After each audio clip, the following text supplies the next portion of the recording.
Football খেলাকে স্বীকৃতি দিয়ে এখনো সেই খেলা যাতে গ্রামাঞ্চলে ছেলেরা খেলতে পারে, শরীরচর্চা হবে, মন ভালো থাকবে।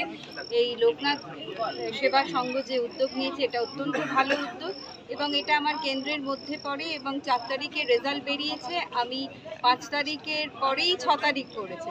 আমি আমার প্রত্যন্ত এই এলাকায় এসেছি, মানুষদের সঙ্গে দেখা হলো, এরা আমায় আশীর্বাদ করেছে, আমার অত্যন্ত ভালো লাগা। আমার ত্রিস্তর পঞ্চায়েত এলাকার সকল সদস্যরা এখানে রয়েছে এবং তারা অত্যন্ত পরিশ্রম করে আমাকে এই যে এত সুন্দরভাবে মার্জিনে জিতিয়েছে তার জন্য আমি এদের প্রত্যেকের কাছে কৃতজ্ঞ।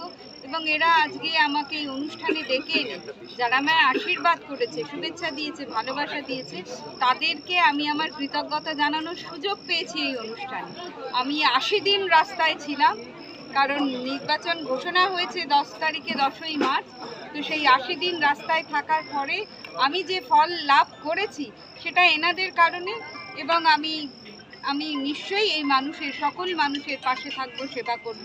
এই যে অঙ্গীকার, এটা আগামী দিনে 4,70,000 ভোটে অধিক ভোটে আপনি জয়লাভ করেছেন জয়নগর লোকসভা কেন্দ্র থেকে। তো সুন্দরবনে পারিবারিক বিপর্যয় নেমে আসছে, নদীমাতৃক দেশ, কি ভাবছেন পার্লামেন্টে কি বলবেন?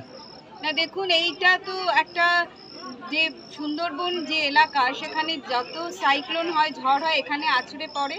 আমাদের মাননীয় মুখ্যমন্ত্রী মমতা বন্দ্যোপাধ্যায় রয়েছেন, সরকার রয়েছে, নদী বাঁধের ক্ষেত্রে সেই ইরিগেশন ডিপার্টমেন্ট তারা সবসময় সজাগ রয়েছে। উনি নিজেও যখনই ঝড়টার সাইক্লোন হয় উনি নিজে নবান্ন থেকে এটা মনিটরিং করেন।